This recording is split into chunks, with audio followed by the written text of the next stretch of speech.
وزیراعظم عمران خان کا سندھ ہاؤس سے ہارس ٹریڈنگ کی کوشش کا نوٹس۔ سندھ ہاؤس کو ہارس ٹریڈنگ کی نمائش گاہ نہ بنانے دینے کا اعلان۔ وزیراعظم کو سندھ ہاؤس کے اندر سرگرمیوں کی تصاویر اور ویڈیوز موصول۔ وفاقی حکومت کے حساس ادارے کی سندھ ہاؤس کے ذریعہ ڈرون کیمرہ سرویلنس جاری۔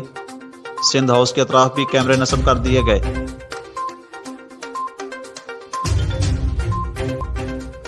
سندھ ہاؤس میں صرف پیپلز پارٹی کے ارکان ہیں، باقی سب ڈس انفارمیشن ہے۔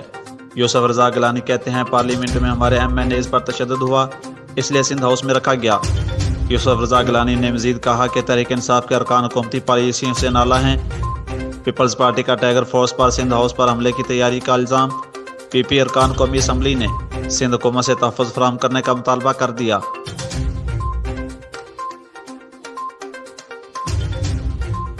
پاک پتن میں تحریک انصاف کے رہنما میاں اظہر فرید بٹو کے والد محترم میاں فاضل خان بٹو کی رسم چیلم کے موقع پر محفل میلاد مصطفیٰ صلی اللہ علیہ وسلم کا انعقاد کیا گیا۔